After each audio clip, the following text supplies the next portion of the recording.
ariko uyu yari umuvyeyi nyabaki kugira ngo afate ingingo yo gufata inzira igana mw'ishamba ubwo nabwo bakirengagiza imibu n'igikonyoza atari yizeye ko bizomusika amahoro ahataraniziye ko azofunga uko bikwiye anirengagiza ko asize indoto ziwe inyuma zo gukora muri banke nyuma akagira umuryango myiza yemeye ko azitwa inyeshamba yagwanye ubutegetsi bwa Perezida Pierre Buyoya yari abizi neza ko afise amahirwe make cyane yo gusohoka muri iryo shamba amahoro ubwo yasohoka nabwo kandi muri iryo shamba yabandanije kwishira akagozi mwijozi ahani igihe yaba mu bugenzi kwibarabara rya 16 ubwo yari afise uruyo yarukiri ruto cyane ahani we yabiki ibikoresho vy'intambara akaba ari nawe yabigemura ku bagwanyi bagwanye ubutegetsi bwa Perezida Pierre Buyoya zari zo bitinyeshamba za CNDD zitari zoroheye na gato Perezida Pierre Buyoya aha Pierre Buyoya yari gukora ico cyose kugira ngo izinyeshamba sirike kumutesha umutwe ico vyari kumusaba cyose yari kugitanga ca wibaza rero amenye ko umugore yari akiri muto cyane ko ari we abiki ibikoresho by'izo nyeshamba zamutesha umutwe cyane ico gihe sindabizi neza ico yari kumukoza ariko ico nzi neza nuko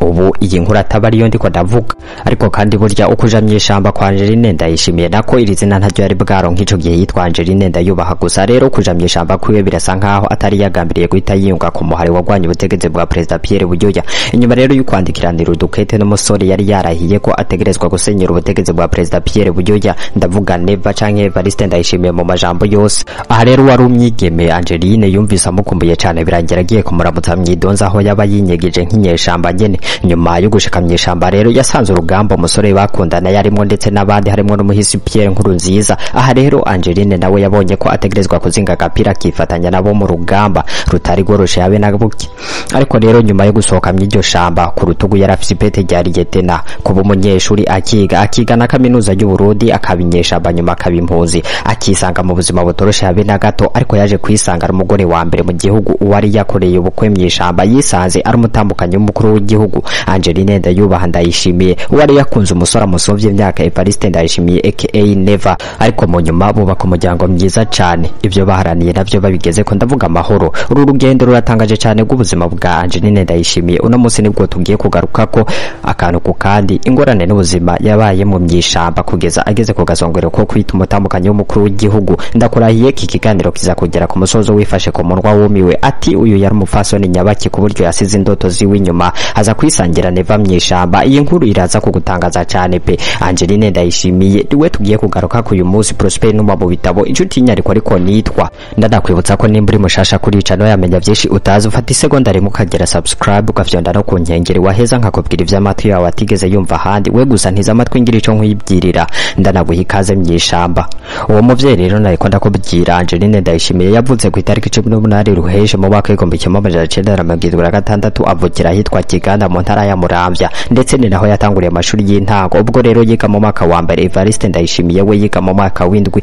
w'amashuri yisumbuye aba rero baje kumenyana igihe Angeline Ndayishimiye yari yiga mu mwaka w'indwi w'amashuri yisumbuye aho rero hari mu Ruyigi mu gihe c'amagume ico gihe rero ngo yumvise inkuru zivuga ko bagere basubire kugurura ishuri ryo mu Kibimba ngo acajana na mukuru wiwe kwiyandikisha uwo rero bari kwiyandikisha ko yari mukuru wa Evariste Ndayishimiye ariko ngo bagezeyo uwabanditse yari Evariste Ndayishimiye ubwiwe aho rero niho baje kumenyana neza mu nyuma rero Angeline Ndayishimiye yagiye kuba kwa nyokuru wiwe aho rero hari hafi yo kuba Neva rero Evariste Ndayishimiye akazaza gutemberera kwa nyokuru wa Angeline Ndayishimiye mu nyuma rero y'igihe bafitaniye imigenderanire ico gihe Evariste Ndayishimiye yiga muri kaminuza y'u Burundi rero muri iyi kaminuza yahigiye ivy'ubutunzi Neva rero yaciye yandikira ibaruwa Angeline Ndayubaha ko batewe muri kaminuza yigamo ari naho Evariste Ndayishimiye yacaja ku rugamba kugira ngo barabe uko bogwanya ubutegetsi bwari ico gihe bwa Perezida Pierre Buyoya ubwo kandi hari nyuma y'uko incungu ya Demokarasi Melchior Ndadaye yishwe ari navyo vyateje intambara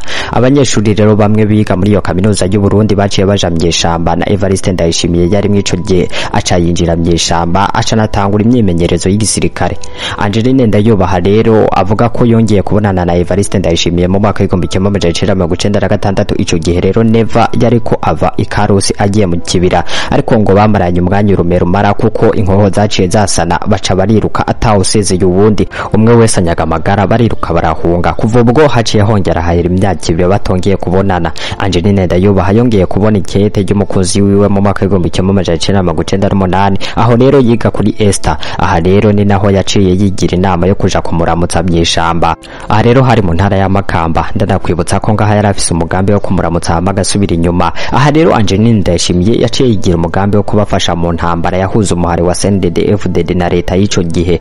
Angeline yakoze akazi ko guza arabahereza vyankenerwa abagwanyi bari bakeneye harimo n'amasasu. Mu nyuma rero Angeline Ndayishimiye nawe byatevye yiyumvamo kuba umusirikare yuzuye, yaciye atangura imyimenyerezo ya gisirikare, mbere aza no kudemobilizwa afise ipete rya lieutenant. Baba demobilije rimwe na Pierre Nkurunziza nawe bari basangiye amateka, ndetse Angeline Ndayishimiye avuga ko yamufashije ibintu byinshi bikomeye. Harabaye n'igihe ndi Bungenga aho hari mu 2002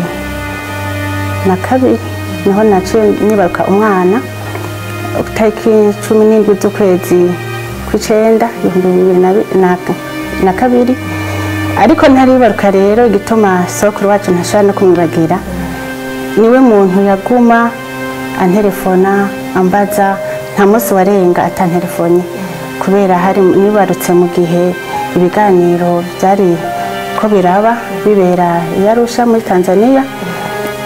Uwo twubakanye ntiyari hafi kugira ngo ankurikirane.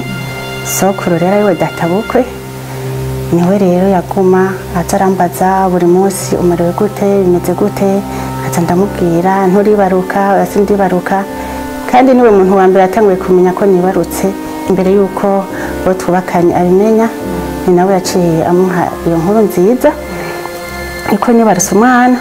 Umva nk'icyo kintu nk'umukenyezi ntashobora kucibagira, na cyane cyane ko naba ahantu hagoye cyane, naba mu Buyenzi kwibarabara ry'16, hari ahantu nari nkeneye umuntu nyene yoza arambaza uko tumerewe, kubera naho twahaba ntitwari tuhabaye dutekanye, umutima waguma uri mu kirere.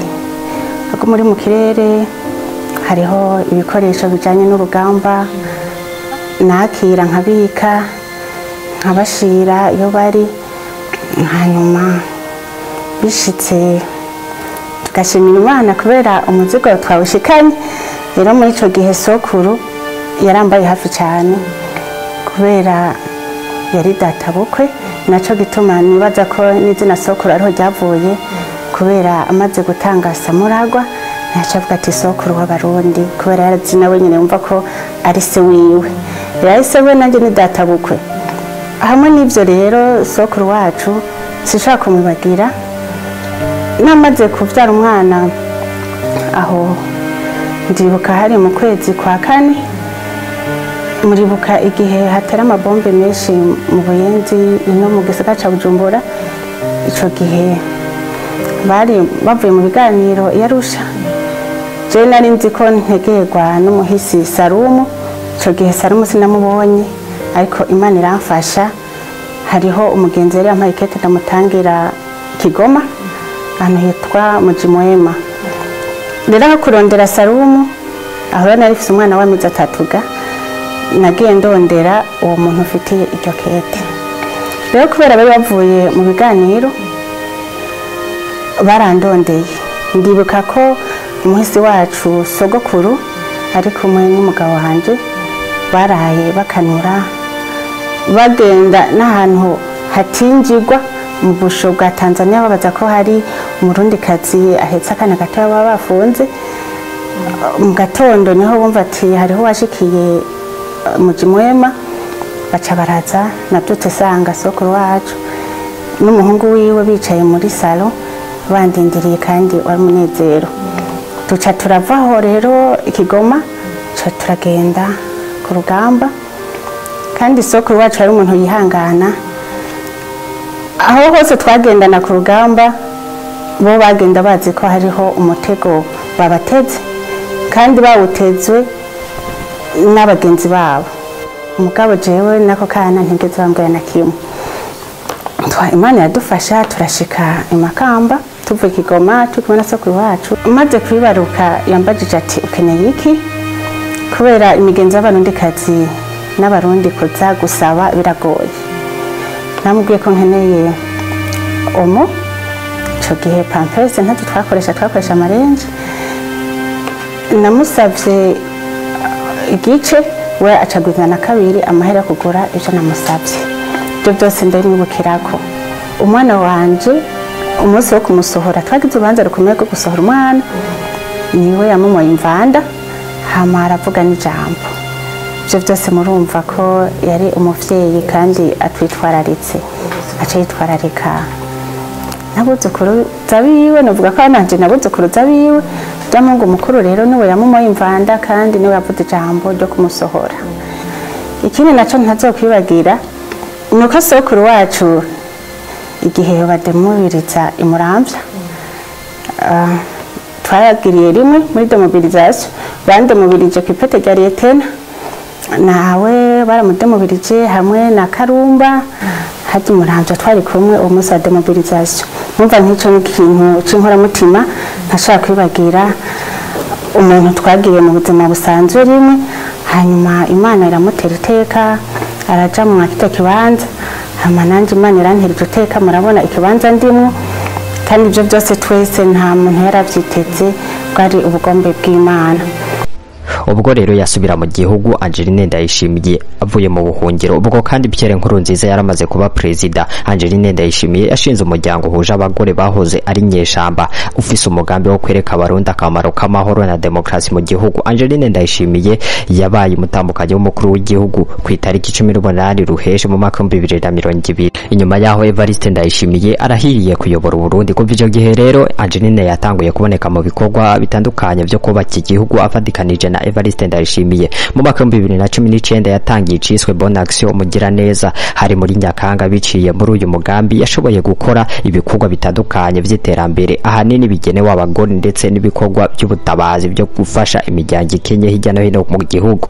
Biciye muri iyo fondation kandi yafunguye ibitaro ndetse anakurikirana ibitaro bivura abagore n'abana mu bice bitandukanye by'igihugu, ndetse harimo n'ikiri Gitega cavura abagore bagwaye fistula. Ubwo kandi ntitwokwirengagiza ko yafunguye umugwi ushinzwe gutanga inama ku bafise ibibazo byo mu mutwe. Abazi uyu muvyeyi bavuga ko akomeye kandi azi kumva ibibazo by'abarundi na cane cane abagore, kandi akunda gukurikirana iterambere ry'igihugu. Ndagushimiye. Yari Prosper Ntuma mu bitabo inshuti y'inyandiko niko nitwa.